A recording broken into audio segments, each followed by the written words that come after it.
Hello everyone, welcome to our channel PKP. आज की class में देखेंगे यूपी ट्रिपल एससी पेट का प्रैक्टिस सेट नंबर 4। इससे पहले हमने 3 प्रैक्टिस सेट अपलोड कर दिए। अगर आपने उन्हें नहीं देखा है तो जाकर पहले प्रीवियस वीडियोस को जरूर देखें, जो कि आपके लिए बहुत ही ज़्यादा हेल्पफुल होने वाली है। ठीक है, और अगर आप इस चैनल पर नए हैं तो चैनल को सब्सक्राइब कर लें ताकि नेक्स्ट वीडियो की नोटिफिकेशन आपको मिलती रहे। और अगर आप पहले से ज्वाइन कर चुके हैं तो जितना हो सके इस वीडियो को लाइक एंड शेयर जरूर करें। सो स्टार्ट करते हैं क्लास को। फर्स्ट है बौद्धों का वह धर्म ग्रंथ जिसमें गौतम बुद्ध के पूर्ववर्ती जन्मों की कथाएं संकलित होती हैं, क्या कहलाता है। ठीक है, तो क्या कहते हैं, जातक कहते हैं इसको, जिसमें गौतम बुद्ध के पूर्ववर्ती जन्मों का उल्लेख होता है या कथाएं होती हैं, वो जातक कहलाती हैं। अब यहाँ से आपको याद रखना है कि जो बौद्ध धर्म है, ठीक है, गौतम बुद्ध थे इसके संस्थापक, और इनके बारे में याद रखना कि इन्होंने 3 रत्न भी दिए थे। ठीक है, इनका जो त्रिरत्न था वो था अभिधम्म पिटक, ठीक है, विनय पिटक, सूत्र पिटक। ठीक है, सूत्र पिटक में क्या हुआ था कि जो भी सभी चीज़ें थीं, रूल रेगुलेशन, तो इनको क्या किया गया था, एक संवाद में रखा गया था। विनय पिटक में इनका रूल रेगुलेशन बनाया गया था कि किस नियम से, यानी कि जो भिक्षु और भिक्षुड़ियाँ होंगे उनके लिए नियम क्या हैं, अगर वो उसका पालन नहीं करते हैं तो क्या सज़ा होगी, ये सब था विनय पिटक में। और अभिधम्म पिटक में सूत्र पिटक के जो भी संवाद में बनाया गया था उसका डिटेल था। ठीक है, तो इस तरीके से याद रखना है आपको इनके बारे में। नेक्स्ट आता है निम्नलिखित में कौन सा अंचल चंद्रगुप्त मौर्य के साम्राज्य में शामिल नहीं था। ठीक है, तो जो तमिलनाडु है ये चंद्रगुप्त मौर्य के साम्राज्य में शामिल नहीं था। बिंदुसार के शासनकाल में अशोक को किस अंचल का प्रशासक बनाया गया था। तो बिंदुसार के शासनकाल में अशोक को तक्षशिला और उज्जैनी दोनों का ही प्रशासक बनाया गया था। तो डी इसका राइट आंसर हो जाएगा। पानीपत के प्रथम युद्ध में लोधी वंश का पतन हो गया तथा इसके परिणाम स्वरूप बाबर के नियंत्रण में एक बहुत बड़ा भूभाग आ गया। वह भूभाग फैला था कहाँ से कहाँ तक था, तो दिल्ली से आगरा तक था। और पानीपत का जो युद्ध हुआ था, प्रथम युद्ध हुआ था, बहलोल लोधी और बाबर के बीच में, बाबर विजयी हुआ था। कब हुआ था, 1526 ईस्वी में हुआ था। ठीक है, तो ये भी आपको याद रखना है। माउंट आबू के दिलवाड़ा मंदिरों का निर्माण किसने करवाया था। तो जो माउंट आबू है उदयपुर में, ठीक है, इसमें जो दिलवाड़ा मंदिर है उसका निर्माण सोलंकियों ने करवाया था। मुझे विश्वास है कि कांग्रेस अपने विनाश की तरफ जा रही है और मेरी बड़ी इच्छा भारत में रहते होगी कि इसके शांतिप्रिय निधन के लिए इसका सहायक बनूं। यह किसने कहा था, तो किसने कहा था, ऑप्शन सी राइट होगा, लॉर्ड कर्जन ने कहा था। गुजरात में साबरमती आश्रम की स्थापना गांधी जी ने किस वर्ष में की थी। तो गुजरात में साबरमती आश्रम की स्थापना गांधी जी ने 1916 यानी कि 1916 ईस्वी में की थी। भारतीय राष्ट्रीय कांग्रेस की स्थापना कब हुई थी। तो भारतीय राष्ट्रीय कांग्रेस की स्थापना 1885 में हुई थी और संस्थापक इसके थे ए ओ हुइम। ठीक है, ए ओ हुइम। तो इस तरीके से ए ओ हुइम जो थे ये कांग्रेस के संस्थापक थे और 1885 ईस्वी में भारतीय राष्ट्रीय कांग्रेस की स्थापना हुई थी। किसके शासनकाल में भारत में अंग्रेजी शिक्षा आरंभ की गई थी। तो किसके शासनकाल में हुआ था, विलियम बेंटिंग। तो याद रखना, लॉर्ड विलियम कैवेंडिश बेंटिंग के शासनकाल में ही अंग्रेजी शिक्षा भारत में प्रारंभ की गई थी। 1919 में अखिल भारतीय खिलाफत सम्मेलन का अध्यक्ष किसे चुना गया था। तो महात्मा गांधी को चुना गया था। राष्ट्रीय जलमार्ग संख्या 1 किसको जोड़ती है। तो सबसे बड़ा जलमार्ग है या जो कि इलाहाबाद को हल्दिया से जोड़ती है। ठीक है, तो इस तरीके से ए ऑप्शन इसका राइट आंसर हो जाएगा। दूध गंगा नदी कहाँ से प्रवाहित होती हैं, कहाँ से, जम्मू कश्मीर से। कैसे याद रखोगे, जम्मू कश्मीर एकदम ऊपर है और शंकर भगवान की भी जटा से क्या निकली थी, गंगा निकली थी। तो दूध गंगा कहाँ से है, जम्मू कश्मीर में। निम्नलिखित में कौन सा प्राकृतिक बंदरगाह है। तो सबसे पुराना कौन सा है, चेन्नई है, मैंने आपको बताया था, लेकिन और ये कैसा है, कृत्रिम है। यहाँ पर पूछा गया प्राकृतिक बंदरगाह के बारे में, तो क्या होगा, विशाखापट्टनम प्राकृतिक बंदरगाह है। भारत की प्रमाणिक मध्याह्न रेखा कितनी है। तो 82.5 डिग्री है। तो यहाँ पर 82.5 क्या हो जाएगा, 82.5। इस तरीके से 82.30 डिग्री पूर्वी। ठीक है, तो ये आपका राइट आंसर होगा डी। और कहाँ से होकर गुजरती है ये, तो ये मिर्ज़ापुर से होकर गुजरती है। ठीक है, उत्तर प्रदेश के मिर्ज़ापुर से होकर गुजरती है, ये याद रखना है इसके बारे में आप। नेक्स्ट देखते हैं, यहाँ पर 15 नंबर क्वेश्चन है, भारत में पश्चिमी तट पर भारी वर्षा लेकिन दक्षिणी पठार में बहुत कम वर्षा क्यों होती है।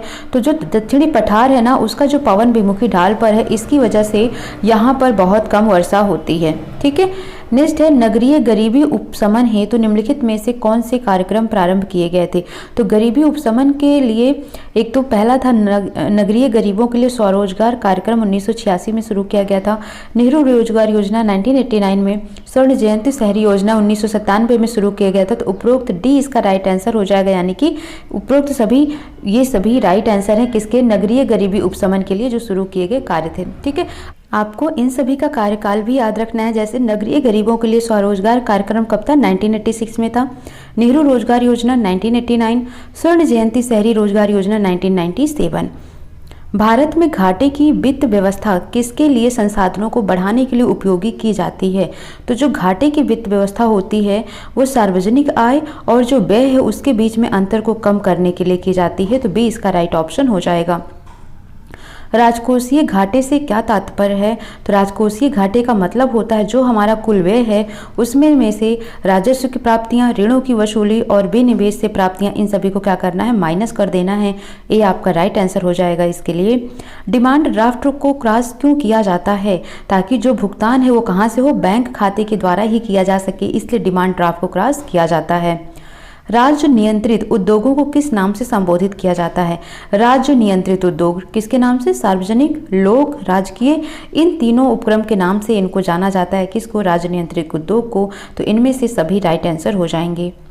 भारतीय संविधान का संघीय रूप कहाँ से लिया गया है, कनाडा से लिया गया है। तो इसका राइट ऑप्शन 2 हो जाएगा। आयरलैंड से नीति निर्देशक तत्व लिए गए हैं। ऑस्ट्रेलिया, ठीक है, ऑस्ट्रेलिया से संविधान संशोधन की प्रक्रिया दक्षिण अफ्रीका से ली गई है। संयुक्त राज्य अमेरिका, ठीक है, जो संयुक्त राज्य अमेरिका है यहाँ से मौलिक अधिकार लिए गए हैं और राष्ट्रपति का महाभियोग भी लिया गया है। जापान से जो है राष्ट्रपति का पद लिया गया है। तो इस तरीके से आप देखेंगे जर्मनी से आपातकाल लिया गया है। ठीक है, तो ये है भारतीय संविधान का संघीय रूप। तो कहाँ से लिया गया, कनाडा से लिया गया। तो बी इसका राइट आंसर हो जाएगा। तो यानी कि सी, केवल सी इसका राइट आंसर होगा।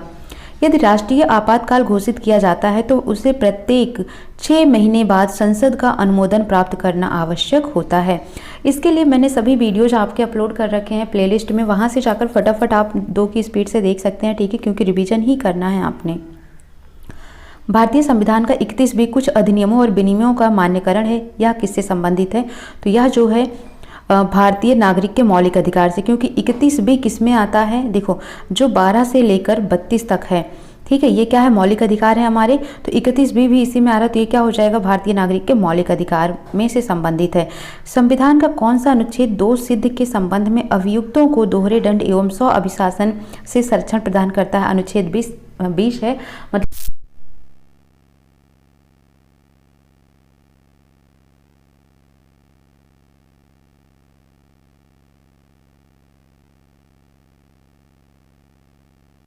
किया जाता है। ठीक है, डी इसका राइट ऑप्शन हो जाएगा। 25 नंबर क्वेश्चन देखते हैं हम। संसद और राज्य विधानमंडलों के चुनाव के संबंध में चुनाव याचिका किसके सामने दायर की जा सकती है। तो चुनाव के बारे में बात हो रही है तो किसके यहाँ होगी, निर्वाचन आयोग के सामने दायर की जाती है राज्य या विधानमंडलों के चुनाव के संबंध में। यदि कॉर्क और पत्थर के टुकड़े को एक साथ बांधकर जल में तोला जाए तो दोनों ही सम्मिलित तोल पत्थर के टुकड़े की जल में तोल से क्या होंगे, कम हो जाती हैं। तो बी इसका राइट ऑप्शन हो जाएगा। डीएनए में कौन सी शर्करा पाई जाती है, तो डीएनए में पेंटोज शर्करा पाई जाती है। अंतःकोशिकीय पाचन से संबंधित कोशिकीय संरचना कौन सी है, लाइसोसोम है, जो अंतःकोशिकीय पाचन से संबंधित है, यानी कि अंतःकोशिकाओं को डाइजेस्ट कर जाती है। और अगर इसमें कोई प्रॉब्लम आती है, रप्चरिंग हो जाती है, ठीक है, तो इसको ही खा जाती है, इसीलिए लाइसोसोम को बोला जाता है एटम बम।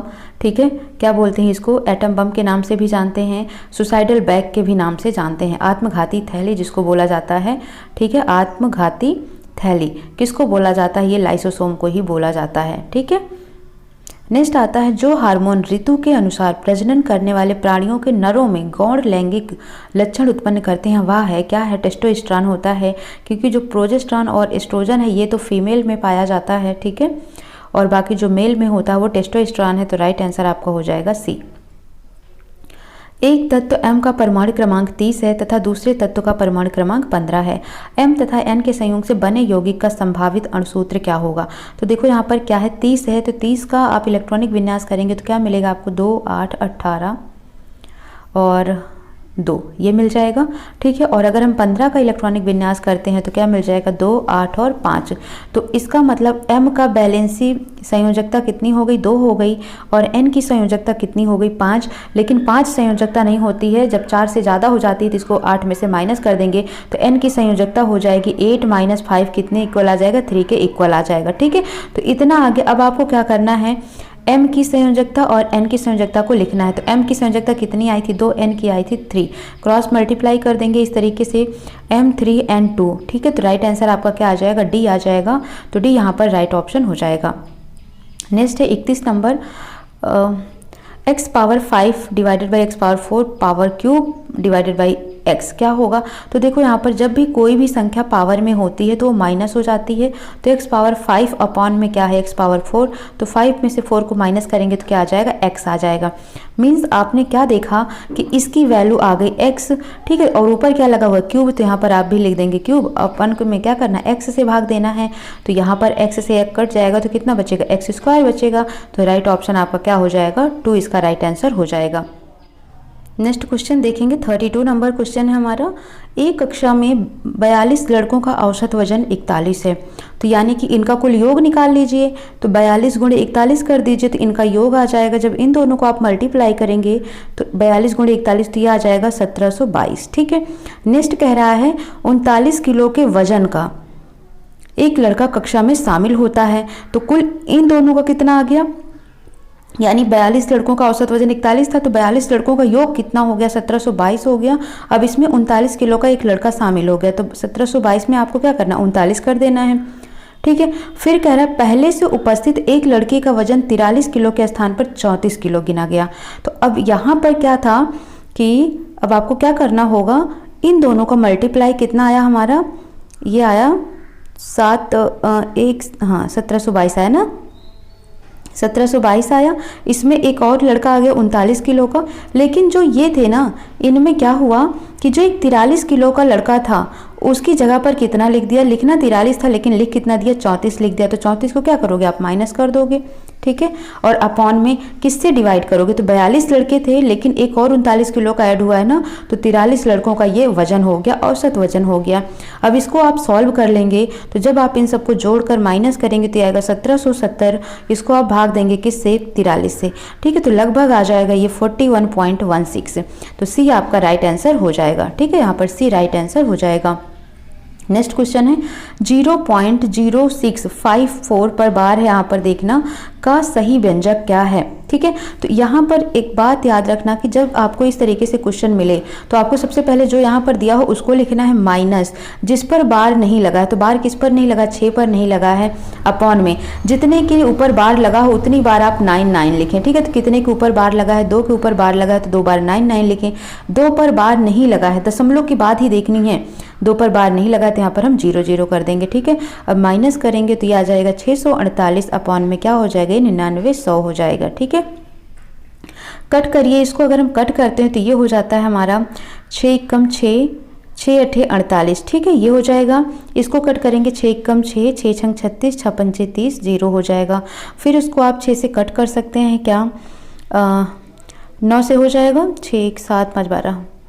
ओके ठीक है, 3 से कर देते हैं। ठीक है, तो ये हो जाएगा 3 से क्या 6 से ही कर दीजिए, 6 कम 6 6 8 48 और ये हो जाएगा 0, और यहाँ पर हो जाएगा 6 दूनी 12 और 6 दूनी 12 हो गया, 4 बचा और 6 सत्ते 42 6 पंचे 30। ठीक है, तो क्या आ गया ये 18। ठीक है, ये 0 नहीं होगा यहाँ पर, सॉरी 18/275। ठीक है, तो राइट आंसर आपका क्या हो जाएगा 18/275, यानी ए इसका राइट आंसर हो जाएगा। 34 क्वेश्चन है 16 के वर्गमूल, तो 16 का वर्गमूल क्या हो जाएगा 4 तथा 4 के वर्ग का, तो 4 का वर्ग क्या हो जाएगा 16, इनका गुणनफल क्या होगा तो 64 हो जाएगा। ठीक है, तो बी इसका राइट आंसर हो गया। राज ने अपने 4 विषयों में इतने अंक प्राप्त किए, उससे अपने 5वें विषयों में कितना अंक प्राप्त करना चाहिए कि उसका औसत अंक 80 आ जाए। तो सिंपल सा बात है बच्चों, आपको करना क्या है, इन सभी को जोड़ लो। इन सभी को जोड़कर क्या लिखोगे आप 67 69 प्लस 78 प्लस 88 और जो पांचवा विषय है जिसका नंबर नहीं पता है प्लस x कर दीजिए अपॉन में 5। ये किसके इक्वल हो जाएगा 80 के, क्योंकि इनके सभी का औसत कितना आ गया 80 आ गया। 8 पंचे क्या हो गया 40, तो ये हो गया 400। ठीक है, यानी कि इन पांचों संख्याओं का, इन पांचों विषय के अंकों का योग किसके बराबर आना चाहिए था 400 के बराबर आना चाहिए था। तो अब आपका x बराबर हो जाएगा 400 माइनस इन सब को जोड़ लीजिए, तो ये कितना है 302 है जोड़ने पर। तो 400 में से 302 गया तो कितना आ गया 98। तो राइट आंसर क्या हो गया 98, यानी कि जो पांचवा विषय है उसमें उसको कितने अंक लाने होंगे 98 अंक लाने होंगे। क्वेश्चन नंबर अब हम क्या देखेंगे यहाँ पर 36 देखते हैं। अत्याचार का संधि विच्छेद क्या होगा अति प्लस आचार। पुरस्कार का विलोम शब्द क्या होगा, तो पुरस्कार का विलोम शब्द होता है तिरस्कार करना। निम्नलिखित वाक्यांशों के लिए एक शब्द का चयन कीजिए। जिसकी स्त्री मर गई है उसे विधुर कहते हैं और जिसका पति मर गया होता है उसको विधवा कहते हैं। कुर्सी तोड़ना मुहावरे का क्या अर्थ है, यानी कि वो मेहनत ना करना। कहते हैं क्या बैठे बैठे खटिया तोड़ रहे हो, चारपाई तोड़ रहे हो, कुर्सी तोड़ रहे हो, तो इसका मतलब क्या होता है कुर्सी तोड़ने का मतलब हो जाता है मेहनत ना करना। ठीक है, ए इसका राइट ऑप्शन हो जाएगा। 40 नंबर क्वेश्चन देखते हैं। निम्नलिखित में कौन सा शब्द अशुद्ध लिखा हुआ है, तो क्लियर ही दिख रहा है। सन्यासी में मात्रा नहीं लगनी चाहिए, तो बी इसका राइट आंसर हो जाएगा। ठीक है, 40 क्वेश्चन हमने देख लिए। अब हमको देखना है पैसेज दिया हुआ है 41 to 43। सबसे पहले पैसेज पढ़ते हैं, देन इसके बेस पर क्वेश्चन आंसर्स करते हैं। Read not to contradict and confuse, nor to believe and take for granted, nor to find talk and discourse, but to weigh and consider. Some books are to be tasted, other to be swallowed, and some few to be chewed and digested. That is, some books are to be read only in parts, others to be read but not curiously, and some few to be read wholly and with diligence and attention. Some books may also be read by deputy and extract made of them by others, but that would be only in the less important arguments and the meaner sort of books. Else distilled books are like common distilled water, flashy things. Reading makes a full man, conference a ready man and writing an exact man. ठीक है, तो यहाँ पर आपको reading पर एक note दिया हुआ है कि कुछ रीडिंग बोरिंग होती है, कुछ बहुत ही अच्छी होती है, इन्हीं सब के बारे में आपको दिया हुआ है। तो इसके बेस पर आपको आंसर्स करना है। What kind of book is to be read by deputy, तो डिप्यूटी के द्वारा किस टाइप की, डिप्यूटी के द्वारा किस टाइप की बुक्स जो हैं वो रीड की जाती हैं। एक्स्ट्रा ऑर्डिनरी, ऑर्डिनरी, इंटरेस्टिंग या मेनर सॉर्ट ऑफ बुक्स। ठीक है, तो राइट ऑप्शन आपका यहाँ पर क्या हो जाएगा मीनर सॉर्ट ऑफ बुक। ठीक है, तो यहाँ पर आप देखेंगे मीनर सॉर्ट ऑफ बुक। ठीक है, यहाँ पर दिया हुआ आप देखेंगे सम बुक्स में also be read by deputy and extract made of them by others but would be only in less important argument and the meaner sort of books. ठीक है, तो मीनर सॉर्ट ऑफ बुक्स किसके द्वारा पढ़ी जाती है deputy के द्वारा। ठीक है, नेक्स्ट क्वेश्चन है इसी का, what should be the purpose of reading a book. ठीक है, पर्पज क्या है रीडिंग बुक करने का, यहाँ पर देखोगे the purpose of reading a book. ठीक है, यहाँ पर दिया हुआ है टू बे एंड कंसीडर, तो राइट ऑप्शन आपका क्या हो जाएगा टू बे एंड कंसीडर, तो राइट ऑप्शन हो जाएगा बी। ठीक है, नेक्स्ट है what is meant by chewed and digested, तो इसका मतलब क्या होगा ये आपसे पूछा गया है। ठीक है, thoroughly read and understood, partially read and understood, understood without any effort, none of the above, तो राइट ऑप्शन आपका हो जाएगा यहाँ पर थ्रोली रीड एंड अंडरस्टूड। ठीक है, तो च्यूड एंड डाइजेस्टेड, डाइजेस्टेड का मतलब हो जाता है अंडरस्टूड। ठीक है, और च्यूड का मतलब होता है थ्रोली रीड। ए इसका राइट आंसर हो जाएगा। अब यहाँ पर आपको दिया हुआ है direction 44, in the following sentence find out which part of a sentence has an error, if there is no error your answer is D. The earthquake in Nepal has caused unexpected losses for life and property, no error. ठीक है, तो क्या है इसमें, तो यहाँ पर बोला गया है द अर्थक्वेक इन नेपाल, तो ये तो सही है। Has, Nepal has caused unexpected losses, ये भी सही है।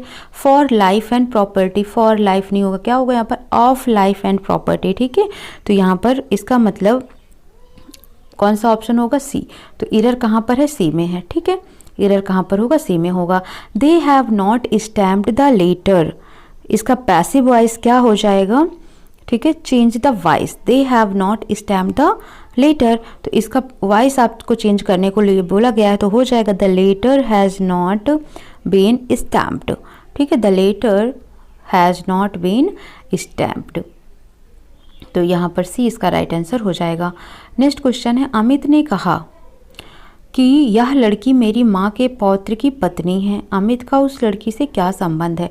अमित ने कहा एक लड़की के बारे में कि यह लड़की मेरी माँ, जो अमित की माँ है, ठीक है, मेरी माँ के पौत्र यानी कि जो अमित का बेटा है, ठीक है, जो अमित का बेटा है उसकी क्या है, ये पत्नी है। अमित का उस लड़की से क्या संबंध है? ठीक है, तो अमित क्या है बताओ, यहाँ पर ससुर हुआ ना, तो राइट ऑप्शन क्या हो जाएगा यहाँ पर, अमित का उस लड़की से क्या संबंध है? तो अच्छा,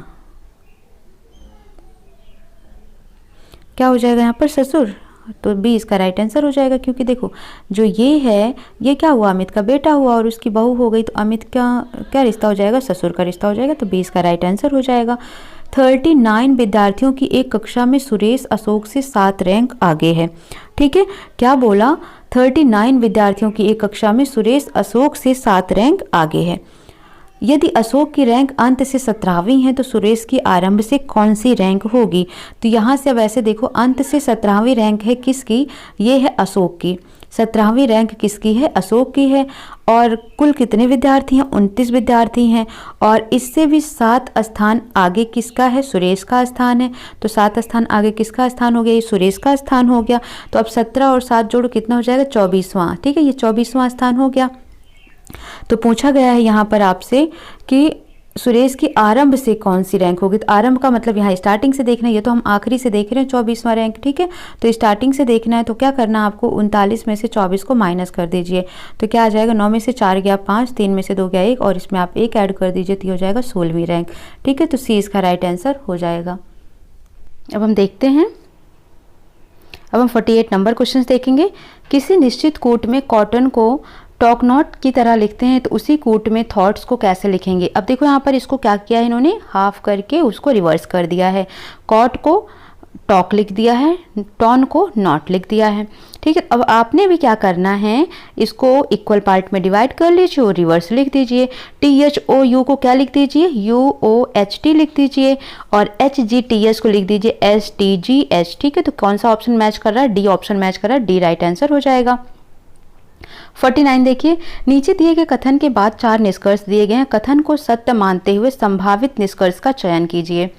हमारी कक्षा में सभी विद्यार्थी तेज हैं, डब्बू तेज नहीं है। क्या बोला, हमारी कक्षा से सभी विद्यार्थी तेज हैं, डब्बू तेज नहीं है, ये बोला गया आपसे। ठीक है, अब सभी विद्यार्थी तेज हैं, तो डब्बू तेज नहीं है, इसका मतलब क्या हुआ निष्कर्ष, कि डब्बू हमारी कक्षा का छात्र नहीं है, ये हो गया। ठीक है, तो सभी विद्यार्थी तेज नहीं हैं, डब्बू को कड़ी मेहनत करनी चाहिए, जो तेज नहीं हुआ विद्यार्थी नहीं, डब्बू हमारी कक्षा का छात्र नहीं।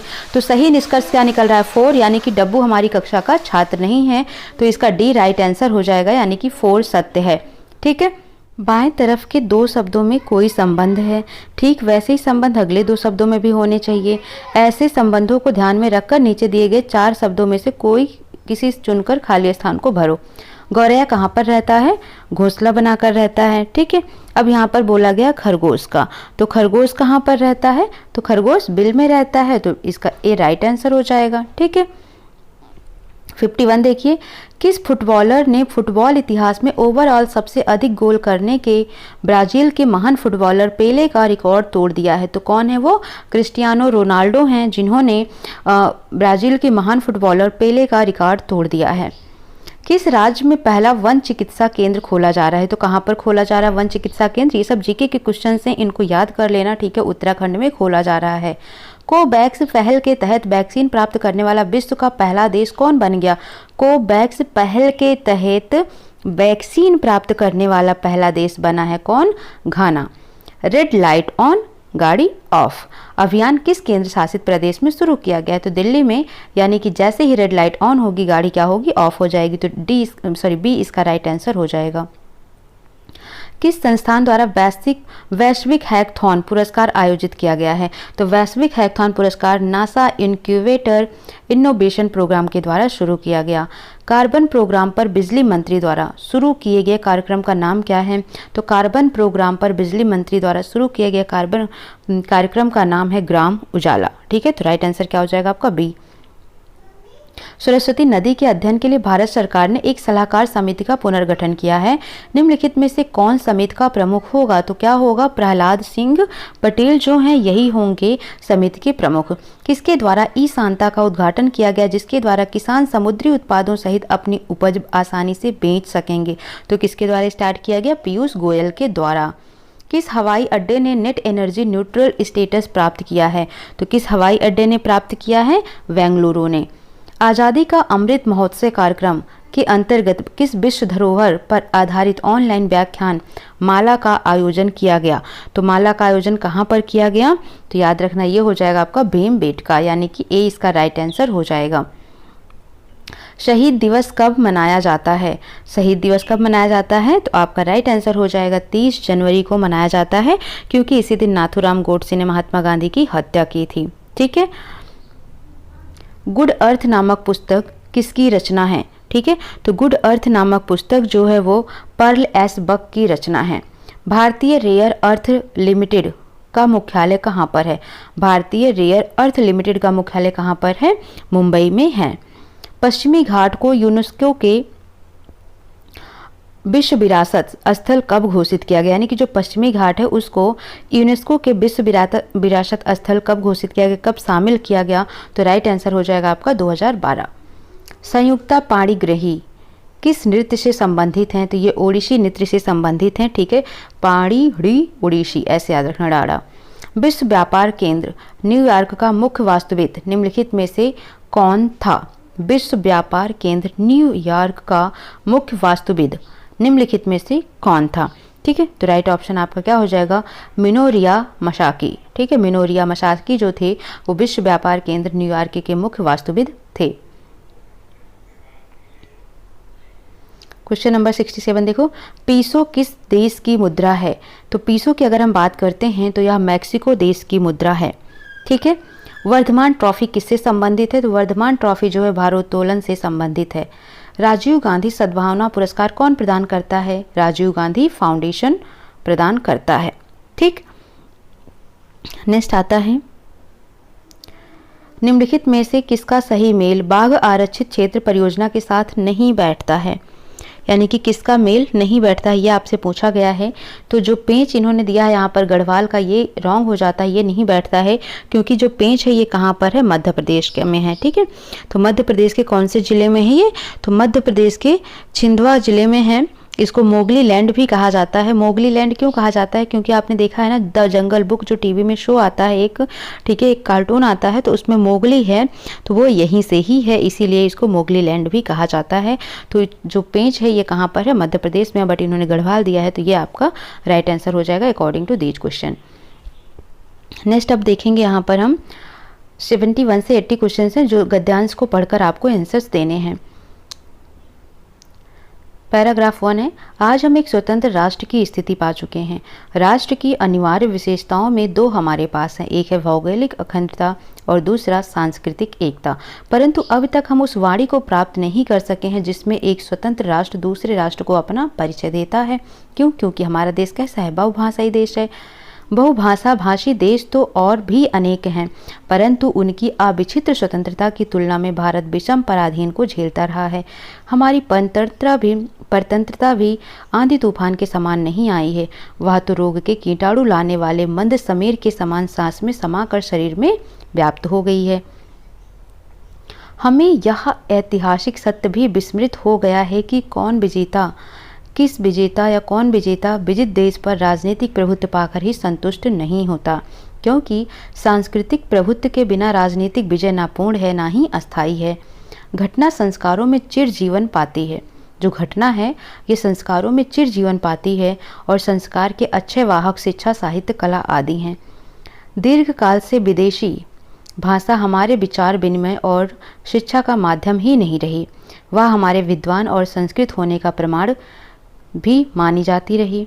ऐसी स्थिति में यदि हम में से अनेक उसके अभाव में जीते रहने की कल्पना से सिहर उठते जीवित रहने की कल्पना से सिहर उठते हैं तो आश्चर्य की बात नहीं है। पर रोग की स्थिति को अस्थायी मानकर तो चिकित्सा संभव नहीं होती। राष्ट्र जीवन के पूर्णता के लिए उनके मनोजगत को मुक्त करना होगा और वह कार्य विशेष प्रयत्न साधन है, क्योंकि शरीर को बांधने वाली श्रृंखला से आत्मा को जकड़ी वाली श्रृंखला अधिक दृढ़ होती है। ठीक है, अब इसके बेस पर आपको आंसर्स देना है। इन अनुच्छेद का सर्वाधिक उपयुक्त शीर्षक क्या होगा? ठीक है, तो क्या होगा? राष्ट्रभाषा हिंदी का विकास, तो ये तो कहीं चर्चा में ही नहीं आया। बहुभाषी देश और हिंदी, तो हिंदी कहीं चर्चा में नहीं रहा। स्वतंत्र राष्ट्र की राष्ट्रभाषा, स्वतंत्र भारत और राष्ट्रभाषा, तो क्या हो जाएगा? स्वतंत्र राष्ट्र की राष्ट्रभाषा, यानी कि सी इसका राइट ऑप्शन होगा। हमारे राष्ट्र में राष्ट्रभाषा के रूप में प्रतिष्ठित न हो सकने का प्रमुख कारण यह है कि यहाँ विभिन्न भाषाओं को महत्व दिया जाता है। ठीक है, हम दीर्घकाल तक पराधीन रहे हैं। तो कारण क्या है? हम दीर्घकाल तक पराधीन रहे हैं। अनेक भारतीय अंग्रेजों को इसलिए नहीं छोड़ना चाहते। अनेक भारतीय अंग्रेजी को इसलिए नहीं छोड़ना चाहते। क्यों नहीं छोड़ना चाहते? क्योंकि चिरकाल से अंग्रेजी उनका प्रतिष्ठा का आधार रही है। ठीक है, तो 73 का ए राइट ऑप्शन हो जाएगा। पराधीनता की सबसे बड़ी हानि यह है कि पराधीन, ठीक है, जाति सर्वदा संस्कारहीन होती है। देश की शिक्षा का माध्यम विदेशी भाषा हो जाता है। देश की राजनीतिक प्रभुसत्ता समाप्त हो जाती है। पराधीन जाति की सांस्कृतिक विरासत को भी विजेता नष्ट कर देता है। तो राइट ऑप्शन आपका हो जाएगा डी। राष्ट्रीय जीवन की पूर्णता के लिए आवश्यक है नागरिकों को विदेशी भाषा की मानसिकता से मुक्त किया जाए।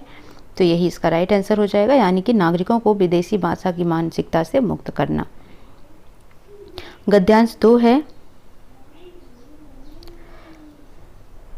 कर्म के मार्ग पर आनंद पूर्वक चलता हुआ उत्साही यदि अंतिम फल तक ना भी पहुंचे तो भी उसकी दशा कर्म न करने वाले की अपेक्षा अधिक अवस्थाओं में अच्छी रहेगी, क्योंकि एक तो कर्मकाल में उसका जो जीवन बीता वह संतोष या आनंद में बीता। उसके उपरांत फल की अप्राप्ति पर भी उसे पछतावा न रहा कि मैंने प्रयत्न नहीं किया। फल पहले से कोई बना बनाया पदार्थ नहीं होता। अनुकूल प्रयत्न कर्म के अनुसार इसके एक एक अंग की योजना होती है।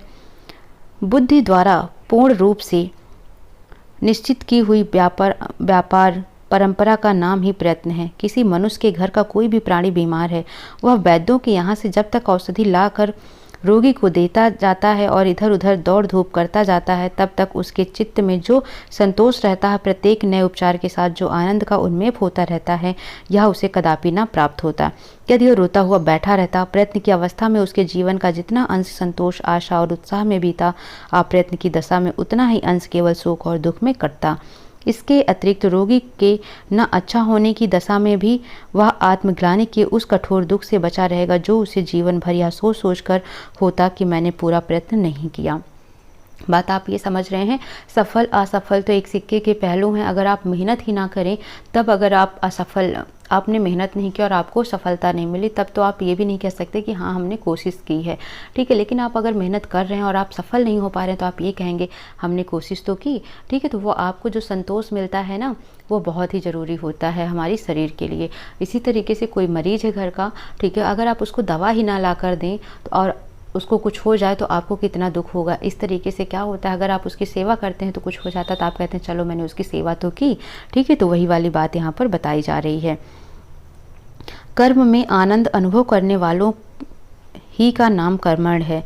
धर्म और उदारता के उच्च कर्मों के विधान में ही एक ऐसा दिव्य आनंद भरा रहता है कि कर्ता को वे कर्म ही फलस्वरूप लगते हैं। अत्याचार का दमन और क्लेश का समन करते हुए चित्त में जो उल्लास और तुष्टि होती है, वही लोकोपकारी कर्मवीर का सच्चा सुख है।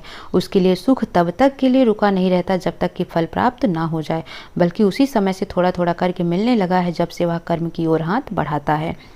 लेखक के अनुसार कर्म काल में व्यक्ति का जीवन कैसा होता है? ठीक है, तो लेखक के अनुसार कर्म काल में व्यक्ति का जीवन संतोष या आनंद पूर्ण होता है, जो कि हमने सबसे पहले ही लाइन में पढ़ा था। कैसे बीतता है? संतोष या आनंद पूर्ण। ठीक है, नेक्स्ट क्वेश्चन है, असफलता की दशा में कर्मठ व्यक्ति को पछतावा क्यों नहीं होता है? क्यों नहीं होता है? उसे यह पछतावा नहीं रहता कि उसने तो प्रयत्न ही नहीं किया। तो यहाँ पर सी राइट आंसर हो जाएगा।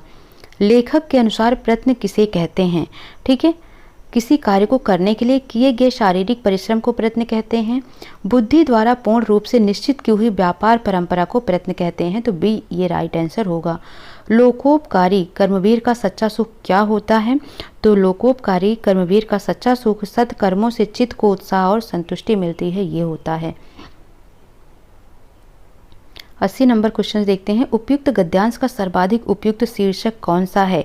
कर्म का महत्व, कर्म और उत्साह, सत्कर्म का सुख या कर्मवीर। तो उपयुक्त क्या लग रहा है? सत्कर्म। कर्म भी कैसा हो? सत्य हो, यानी कि सत्कर्म का सुख।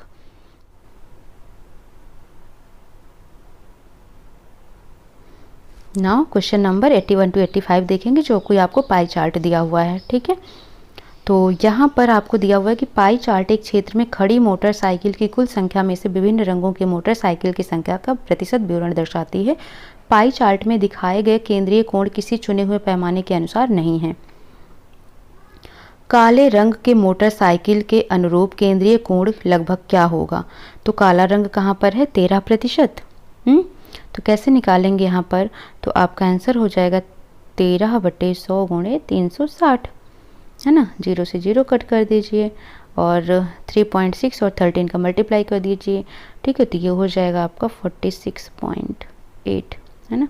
46.8 लगभग 47। तो 47 कहाँ पर है? डी में है, तो डी राइट आंसर हो जाएगा। यदि खड़ी मोटर साइकिलों की कुल संख्या 2300 हो तो उसमें लाल रंग के मोटर साइकिलों की संख्या कितनी होगी? तो अब लाल रंग का परसेंटेज देख लो। लाल रंग का परसेंटेज कितना है? 12 है। ठीक है, तो 2300 कुल संख्याएं हैं, तो 2300 का क्या निकालना है आपको? 12% निकालना है।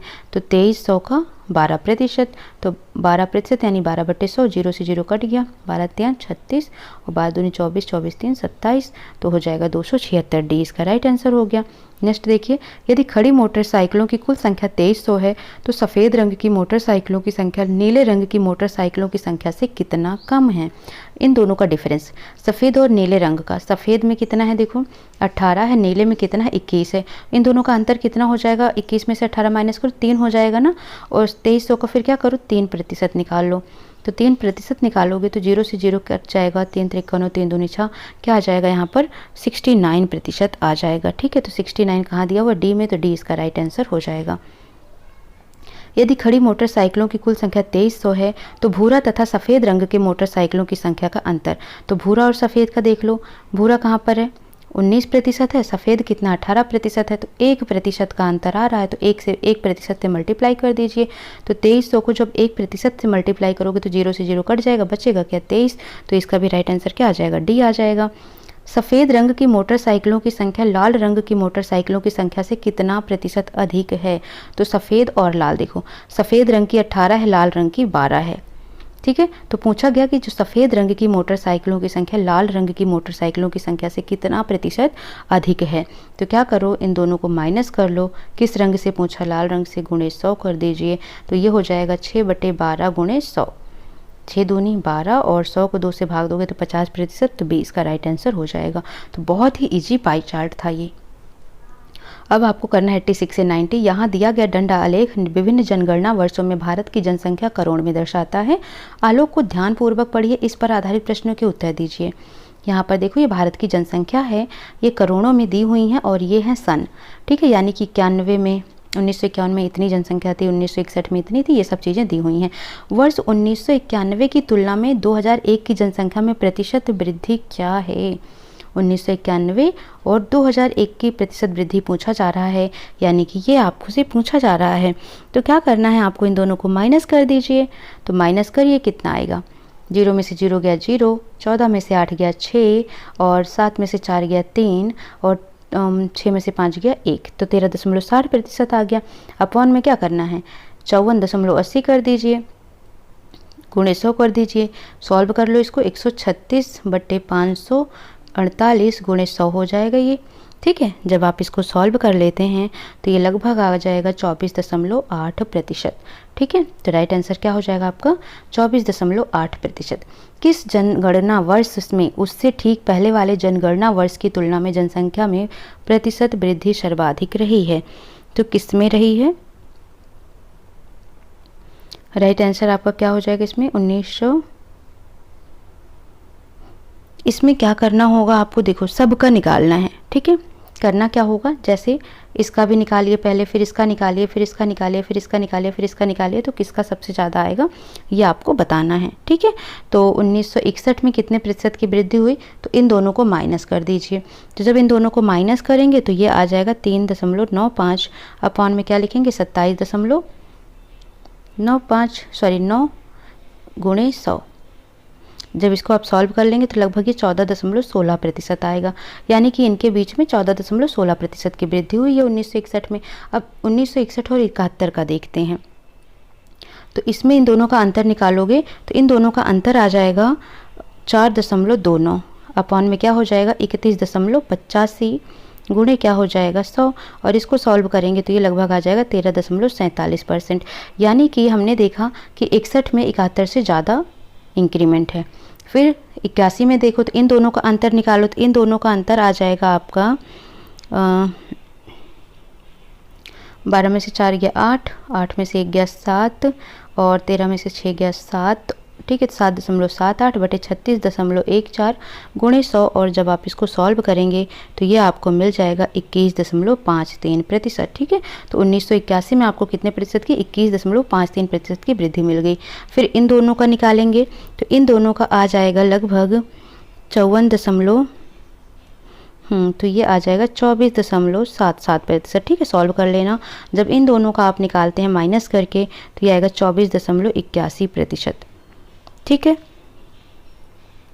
तो सबसे कम किस में रहा है, क्योंकि इसने पूछा है किस जनगणना वर्ष में उससे ठीक पहले वाले जनगणना वर्ष की तुलना में जनसंख्या में प्रतिशत वृद्धि सर्वाधिक रही है। तो यहाँ पर आपसे क्वेश्चन जो था उसके अकॉर्डिंग आपका आंसर क्या होगा, डी हो जाएगा 2001, ठीक है। कैसे होगा ये देखो, किस जनगणना वर्ष में उससे ठीक पहले वाले जनगणना वर्ष की तुलना में जनसंख्या में प्रतिशत वृद्धि सर्वाधिक रहा है, तो किस में रहा है सबसे ज़्यादा 1991 में, ठीक है। क्योंकि 81 में कितना आया था आपका आंसर 21.53 और 91 में कितना आ गया था 24.77 आया था, है ना। फिर क्या आया 24.81 आया, तो सबसे ज़्यादा प्रतिशत वृद्धि किस में आया 91 में आया। तो इसमें आपसे पूछा कि उससे ठीक पहले वाले जनगणना वर्ष की तुलना में जनसंख्या में प्रतिशत वृद्धि सर्वाधिक आया, तो उससे ठीक पहले का पूछा है, तो किससे ठीक पहले का है, ये 2001 से ठीक पहले का है।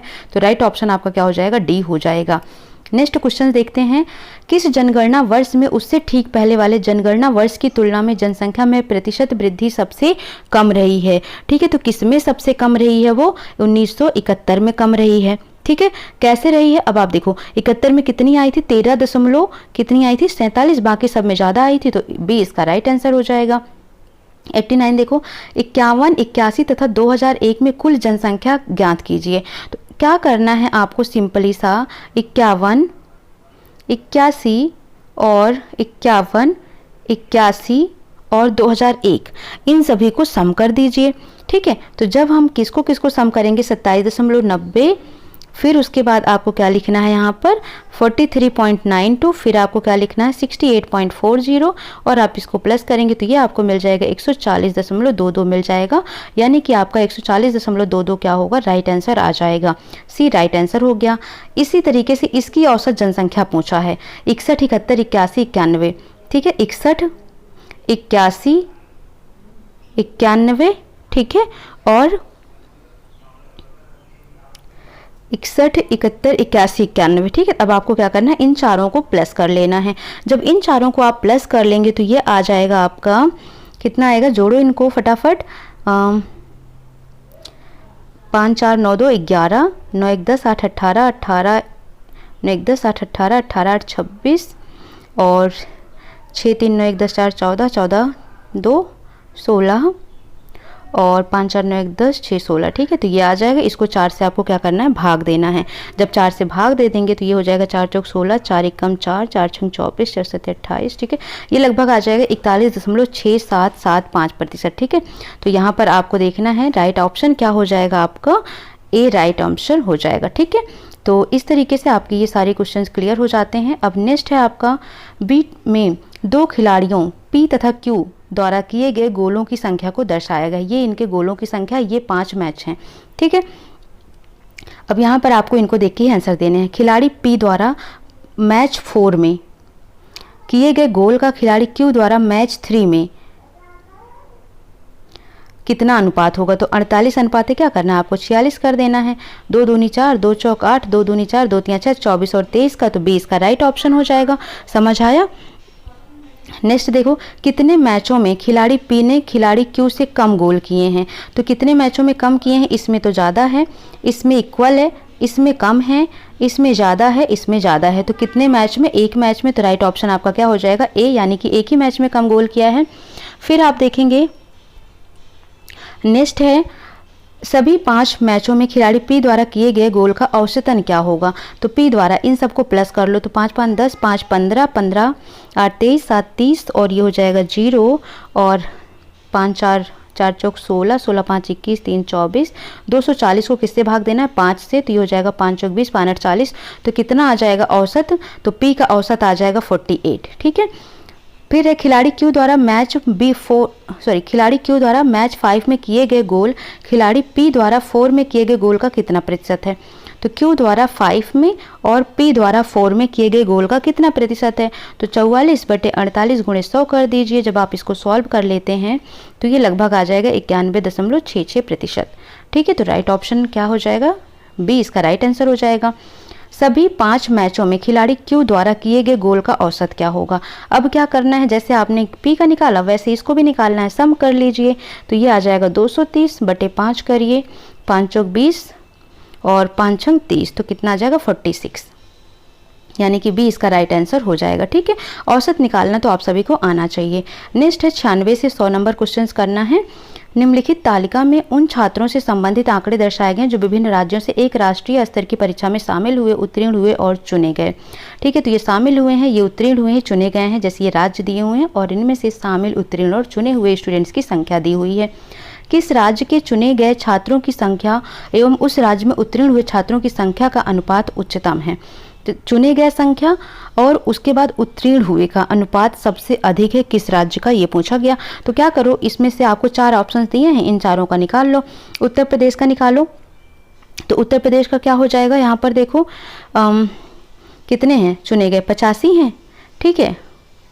चुने गए 85 हैं और उत्तीर्ण हुए कितने हैं 620 हैं। तो 85 और 620 का अनुपात निकाल लो, कितना हो जाएगा 0 1 3 7 हो जाएगा। ठीक है। इसी तरीके से सबका निकाल लीजिए।